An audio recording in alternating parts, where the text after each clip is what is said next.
Hey, folks, it's time for the quote of the day. And I want to be very clear about this. I realized today that I was kind of setting somebody up for failure here. We've had multiple days in a row where it's just been like banger after banger, like people that everybody, or at least a good portion of people, absolutely know their name. They're enthralled, or they absolutely love these people. They're major parts of people's lives. J.R.R. Tolkien is a major part of people's life. People absolutely know who Sir Isaac Newton is. And Miyazaki is beloved by, basically everybody alive today that knows anything about him.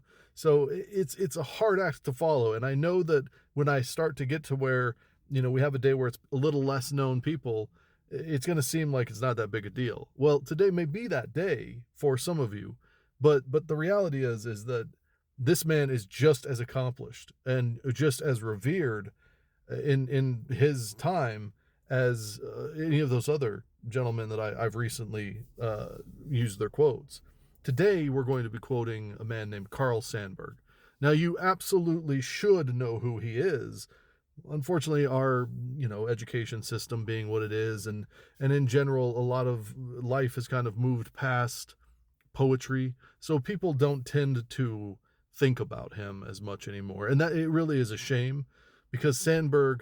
I'm trying to remember. I think it was when he died. I believe it was 1967 or 68. I don't remember, but Lyndon Johnson was president at the time, and he said, and this is paraphrasing. I don't remember exactly what the quote was, but he basically said that the Sandburg, was considered the voice of America through his writing, but really, I get something to the effect of the people thought of him as the voice of America, but the truth is that he was America, and I think that there's something to that. I think that it's kind of true. Like when you go back and you read, people used to say the same thing about Mark Twain. Sandberg is basically a generational shift from Mark Twain. Like you can't have Sandberg without Twain, but and what's interesting is both of them changed their names to be what they are. I don't remember Carl Sandburg's original name when he was born, but that's not their birth names. But you can't have Sandburg without Twain, and you can find a through line in a lot of the ways they thought and a lot of the ways they talked. Now, Sandberg he wasn't quite as much of a witicist, if you will. He wasn't as about fun. He did say funny things, and he certainly was entertaining in that regard. But what a lot of people have said is that he kind of personifies, like, I guess you could say, like Midwestern appeal. He lived most of his life in like the Michigan area, Chicago, stuff like that, like in that area. He didn't really travel a whole lot. I mean, he traveled, but he didn't like live anywhere outside of those areas. He loved the Midwest, and so when you go around America today, I think there's like 14 or 15 Sandburg elementary schools or Sandburg high schools, or I mean, his name is everywhere. People absolutely should know who he is because he's been heralded as one of the greatest contemporary American writers there are. And I think that, we need to understand that.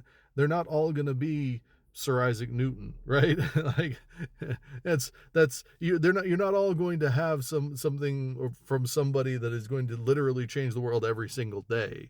That's a tough ask. And that being said, and I just want to say this before I get to the quote. Today is also Joan of Arc's birthday. And I mean, listen, while she didn't change the world in regards to, the same ways that not in regards, in respect to the same ways that like Isaac Newton did.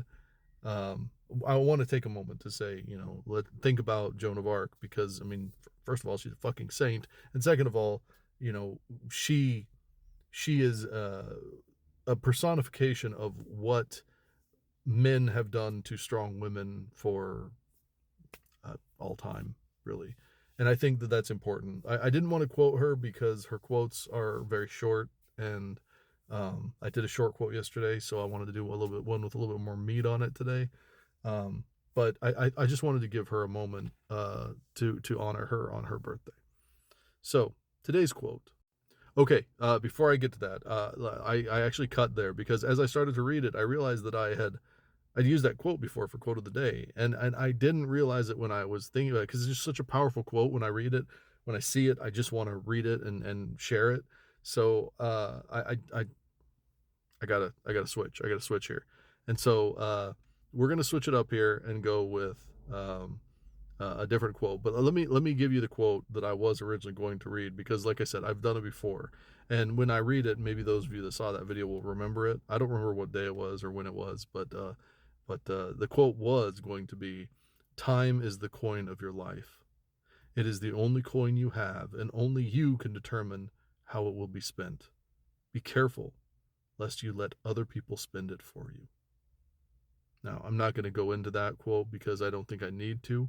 I think the lesson is right there, and once again, I've done that quote before. Um, it's one of his most well-known quotes, and I think it's one that pretty much everybody can understand without me needing to give it too much context or anything like that. So instead, we're going to go with a different quote, and I'll be honest, this is the quote that like sits on me. Uh, I think about it quite often. Uh, Things being what they are politically.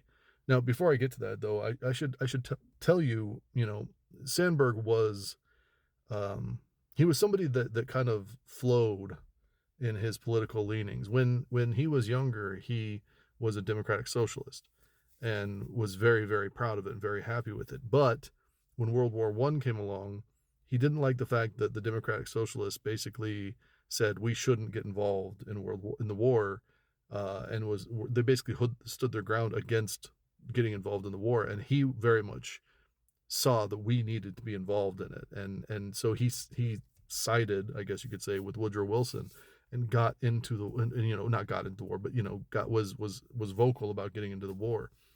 And so when he came back, he was a little disillusioned with basically the Democratic Socialists' like stance on hands off, everything. Even when horrible shit's happening, they were very hands off, and he didn't like that. And so he dropped out of the party and he became what he called, and this is basically what I consider myself as well, something of a radical independent is the term that he used. And I that's kind of how I identify as well. Somebody who is very, very much, I'm very awake, I'm very aware, I'm knowledgeable about what's happening for the most part, maybe not up to the minute, but and I am very independent in the way that I kind of process things. I don't try to take a Democrat or Republican slant. I don't take a necessarily a liberal stance. I'm certainly not conservative. I know that. So I'm still left in that regard, but I am very independent, and I give myself that leeway by not, enclosing myself. Now, as time went on, and Sandberg studied Lincoln, he became a lot more liberal, even though Lincoln was a Republican. Everybody knows that. He didn't. That was people considered it him moving to the right, but it really was just him understanding and appreciating Lincoln's life. So I wanted to give you some context about his political stance because this quote that I'm using is political, and I think that it's very, very important to understand in today's world. Um, how he arrived at this understanding and the fact that he's absolutely correct, and really we're seeing it in America today. Sandberg once wrote, Carl Sandburg once wrote, not Adam Sandberg didn't write this. He wrote, when a nation goes down or a society perishes, one condition may always be found. They forgot where they came from. They lost sight of what had brought them along. Do I need to elaborate on that, or can you get it? I think that we can understand that this is exactly what has happened in America. We have forgotten what we were supposed to be, what we were supposed to stand for. Because the reality was it was always based on some sort of idealistic nonsense, but that idealism has gone away, and now we're just left looking at what reality is in this country, what we have always been, what we have always failed to become, and we're realizing that it's all been a lie, that it's all been a sham, that it's always been the people in power, it's always been the richest people, and they've always used the levers to get whatever they wanted and left the rest of us, the people of this country, behind. Carl Sandburg would be ashamed of our country today, and he was once considered to be the voice of America. Happy birthday to him. The rest of you, take care of yourself, take care of others. I'll talk to you soon.